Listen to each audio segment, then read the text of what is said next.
그 이야기를 한번 해보려고 사연을 보냈습니다. 저는 얼마 전까지 제주도에서 귤 농사를 지으면서 살았어요. 남편의 평생 꿈이 농부가 되는 거였는데 젊어서는 직장 다니면서 돈 버느라 그런 생각을 못했지요. 그런데 이제 자식들도 다 커서 시집장가 갔고 남편도 은퇴를 하게 되어 저희 부부는 제주도로 귀농을 했습니다. 예전에 제주도에 여행을 왔다가 멋진 풍경을 보고 남편과 저 둘 다 제주도에 반해버렸거든요. 그 중에서도 특히 귤나무가 예뻐 보였습니다. 그래서 기왕 농사 짓고 살 거면 귤농사가 낫겠다 생각했었지요. 남편 퇴직금 받은 돈으로 작은 귤농장을 사서 저희 부부만 제주도로 이사를 왔습니다. 남편은 평생 바라던 소원을 이제서야 이루었다고 기뻐하였지요. 저도 답답한 서울을 벗어나 탁 트인 풍경 바라보며 사는 게 나쁘지는 않더군요. 그런데 농사 짓는 일은 우리가 생각한 것보다 힘들었습니다. 막연한 생각으로 농사 짓는 일이 낭만적이라고만 여겼는데 그게 아니더군요. 가만히 있으면 귤이 저절로 달리는 게 아니라서 1년 내내 쉴 틈 없이 귤밭을 돌봐야 했습니다. 게다가 날씨에도 신경을 써야 되더군요. 서울에서 살 때는 비가 오고 태풍이 불어도 그냥 그런가 보다 하면서 살았는데 농사를 짓다 보니 비가 많이 오면 많이 오는 대로 걱정이고 안 오면 안 오는 대로 걱정이 되었습니다. 그리고 태풍은 항상 제주도를 지나가더군요. 태풍이 지나갈 때면 아무것도 하지 못하고 꼼짝없이 집안에만 있어야 했지요. 그래서 처음 1년 동안은 초보 농사꾼 둘이 아무것도 몰라서 고생을 많이 했습니다. 다행히 주변에서 귤농사 짓던 사람들이 이것저것 알려주고 도와주어서 다음 해부터는 제법 농사꾼 흉내를 내게 되었습니다. 남편은 농사일 쉽게 생각했었는데 이것도 쉽지가 않네. 평생 회사 일만 하다가 몸 쓰는 일 하려니까 온몸이 쑤시고 아파 라고 하더군요. 그래도 얼굴은 좋아 보였습니다. 공기 좋은 데서 햇볕 받으면서 몸을 굴리다 보니 가만히 앉아서 일을 할 때보다 활기가 넘쳐 보였죠. 일을 하고 나면 소화가 잘 되어서 그런지 밥도 전보다 많이 먹게 되더군요. 햇볕에 타서 얼굴은 까맣게 변했지만 남편도 저도 제주도로 내려와서 몸이 많이 건강해졌습니다. 귤농사는 1년 내내 쉴 틈 없이 계속되지만 아무래도 수확철이 제일 바쁜 시기였죠. 둘이서 감당할 수 있는 일이 아니었기에 사람을 불러다 쓰곤 했습니다. 한참 바쁠 때는 서울에 사는 자식들이 내려와 일을 거들어야 될 정도로 정신이 없었어요. 근처에 있는 농장들의 수확 시기가 전부 비슷해서 겨울철에는 일할 사람 구하기가 정말 힘들더군요. 그해 겨울에도 마찬가지였습니다. 자식들도 하는 일이 있다 보니 계속 도와줄 수가 없었고 남편과 저 둘이서 힘 닿는 대로 귤을 따면서 지냈습니다. 그런데 하루는 여행객으로 보이는 젊은 여자가 우리 농장에 들렀어요. 나이는 30대쯤 되어 보였지요. 우리 아들과 비슷한 또래인 것 같았습니다. 가끔 귤 따기 체험을 하고 싶다며 찾아오는 사람들이 있어서 그런가 보다 했었지요. 그런데 그 여자가 우리 농장에서 길게 일을 해보고 싶다고 하더군요. 돈은 줄 필요 없고 숙식만 해결해주면 일을 도와주겠다 했습니다. 마침 1년 중 가장 바쁜 시기이기도 했고 젊은 여인이 부탁하는 건데 거절할 이유도 없어서 그러라고 했습니다. 잡동사니 넣어두던 작은 방을 정리해서 내어주고 밥은 우리 부부 먹을 때 같이 먹으면 된다고 했지요. 일단은 겨울 수확철 동안만 같이 일해보기로 하고 그 여자와 함께 지내게 되었습니다. 귤 따는 일이 처음이라던 그녀는 우리가 처음 농사를 지을 때 그랬던 것처럼 서툴고 실수가 많더군요. 그래도 열심히 배우려는 자세가 보기 좋았습니다. 요령 피우지 않고 일을 하도 열심히 하길래 오히려 우리가 쉬엄쉬엄 하라고 말릴 정도였죠. 남편은 요즘 젊은 애들 같지 않게 열심히 한다며 칭찬을 많이 했습니다. 그렇게 그녀는 겨울 내내 우리 집에 머물면서 귤을 따고 일손을 도왔지요. 성격도 싹싹해서 불평불만 한마디 없이 늘 웃는 얼굴이더군요. 일은 많이 서툴렀지만 그래도 일손이 하나 늘었다고 그해 귤 수확은 예년보다 수월하게 할 수 있었습니다. 마지막 수확이 끝나고 우리는 모처럼 둘러앉아 술을 한잔 마셨지요. 같이 농사짓고 지내다 보니 많이 친해져서 말도 편하게 하는 사이가 되었습니다. 기분 좋게 술을 마시고 나니 그 아이가 속 깊은 이야기를 시작하더군요. 제가 부모 없이 살아서 그런지 아줌마 아저씨한테 정을 많이 느꼈어요. 어릴 때부터 고생 많이 하면서 살았는데 여기서 지낸 지난 몇 달이 제 인생에서 제일 좋았던 시기인 것 같네요. 그렇게 말을 꺼낸 그녀는 그동안 자기가 살아왔던 이야기를 해주었습니다. 고아로 자라 힘들게 살다가 사랑하는 사람을 만나게 되었는데 알고 보니 그 남자가 사기꾼이었고 남자 잘못 만난 죄로 그녀는 가지고 있던 돈을 전부 날려버렸대요. 살고 있던 집도 처분을 해야만 했고 그렇게 빈털터리가 되어서 길바닥에 나앉게 되었답니다. 더 이상 살고 싶지 않아서 죽을 결심을 하고 제주도로 여행을 왔다고 하더군요. 죽기 전에 마지막으로 좋은 풍경 보고 맛있는 것도 실컷 먹고 싶었대요. 그러다가 우연히 우리 귤밭을 지나게 되었는데 추운 날씨 속에서 노랗게 열려있는 열매를 보니 왜 그런지 눈물이 나더랍니다. 그 순간 한 번 더 살아보자는 마음이 들었대요. 그래서 무작정 우리 농장으로 들어왔고 일을 시켜달라 부탁한 거라고 하더군요. 이야기를 듣고 나니 그 아이가 너무 안타까워 보였습니다. 자식벌 되는 나이인데 벌써 그런 고초를 겪었다고 하니 어떻게든 도움을 주고 싶은 마음이 들었어요. 그래서 전 그럼 이제 육지로 가면 머물 때는 있고 돈 한 푼 없이 어디 가서 지내려고 어디 아는 사람이라도 있어? 라고 물었지요. 제 말에 그녀는 말없이 고개를 젓더군요. 그럼 일단 여기서 계속 일을 해봐. 우리가 돈은 많이 못 주지만 지금까지 그랬던 것처럼 먹여주고 재워주고는 할게. 있고 싶을 때까지 있어도 되니까 일하면서 돈 조금 모이면 그걸로 새 출발해보자. 제가 내민 제안에 그녀의 눈이 촉촉해졌습니다. 옆에서 듣고 있던 남편도 그렇게 하는 것이 좋겠다고 하더군요. 솔직히 수학철이 지나서 할 일이 그렇게 많지는 않았지만 안타까운 사연을 듣고 났더니 그냥 보낼 수는 없었습니다. 혹시라도 다시 나쁜 마음 먹을까봐 걱정도 되었고요. 그냥 딸 하나 더 생겼다 치고 가족처럼 지내보기로 했습니다. 그렇게 그 아이는 우리 집에 계속 머물게 되었고 우리는 함께 귤밭을 가꾸며 지냈습니다. 수학기 동안 엉망이 된 밭을 정리하고 봄에는 가지치기를 해주어야 했죠. 시기에 맞춰 비료도 주고 날씨가 더워지면 해충 방지 작업도 해야만 했습니다. 틈틈이 잡초도 뽑아야 하고 정말 하루도 쉬는 날이 없었죠. 정신없이 일을 하면서 지내다 보니 어느새 그 아이와 함께 지낸 지도 반년이 넘게 지났더군요. 그 아이도 이제는 제법 농사꾼 티가 났습니다. 사실 큰 도움을 바란 건 아니었는데 그 아이가 없었으면 제가 많이 힘들었을 것 같더군요. 왜냐하면 어느 날부터인가 남편이 농사일에 별로 신경을 쓰지 않았거든요. 집안에 일할 사람이 한 명 더 생겨서 그런지 남편은 날이 갈수록 요령만 늘었습니다. 여자들이 하지 못하는 힘쓰는 일만 몇 번 해주고는 온갖 생색을 내며 손을 놓더군요. 자기가 하고 싶어서 시작한 농사일이었는데 그새 지겨워졌는지 하루가 멀다 하고 농땡이를 피웠습니다.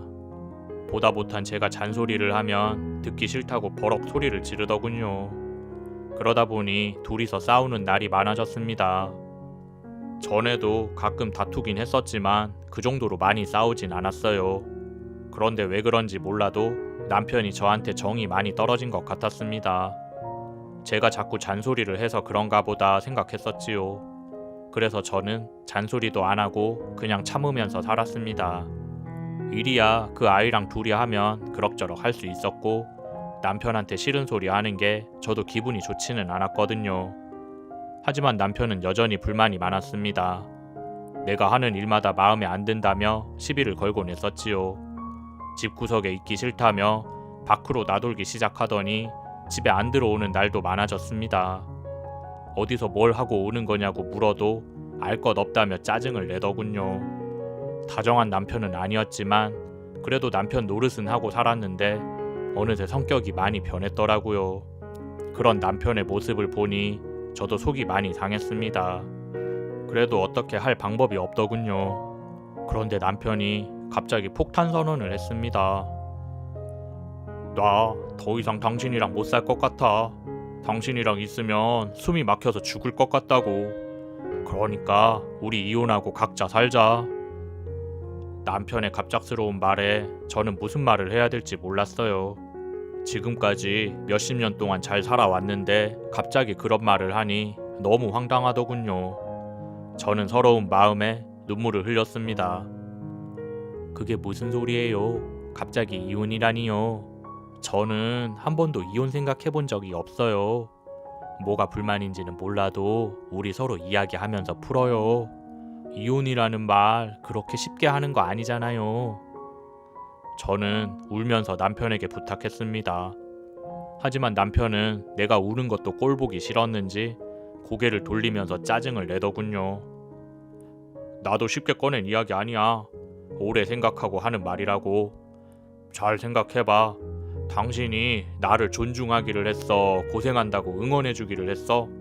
맨날 남편 무시하는 말만 하고 돈 벌어다 주는 기계로만 생각했잖아.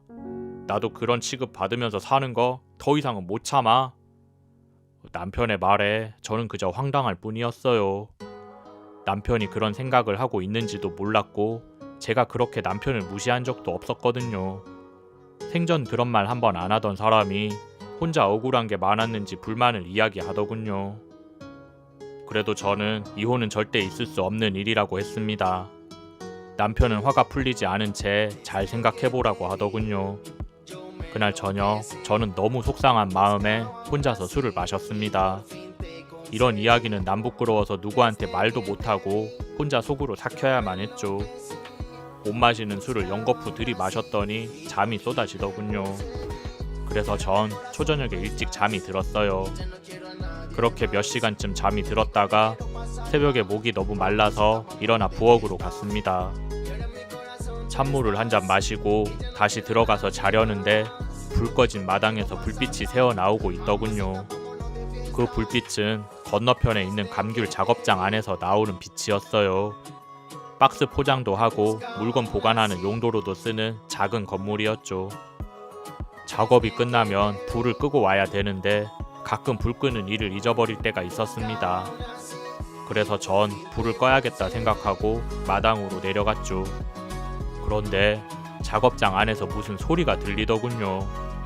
고양이 소린가 했는데 자세히 들어보니 사람 목소리였어요. 저는 가까이 다가가서 귀를 기울여 보았습니다. 두 사람이 이야기를 주고받는 내용이 선명하게 들리더군요.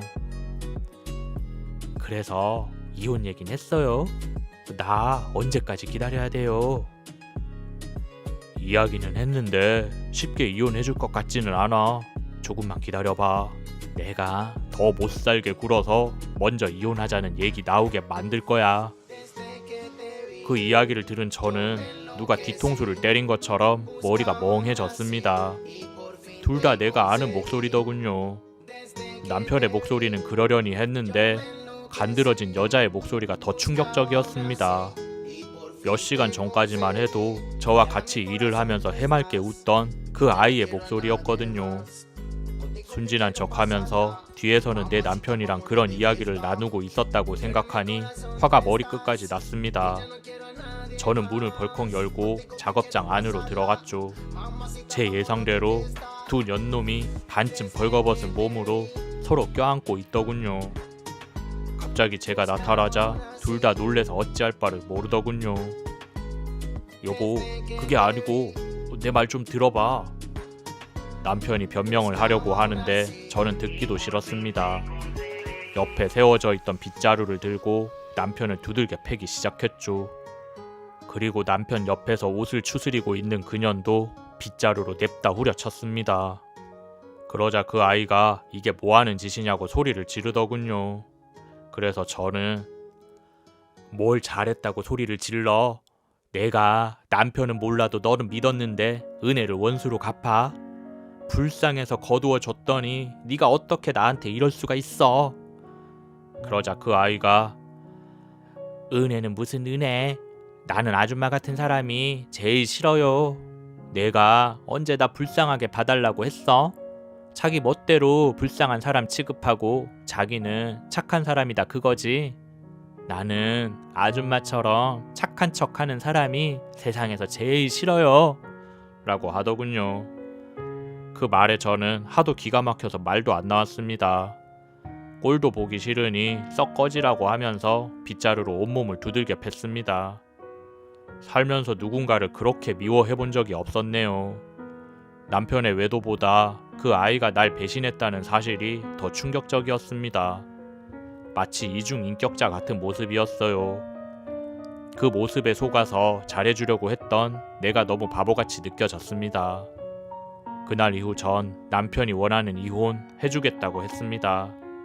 대신 전 재산은 내가 갖겠다고 말을 했죠.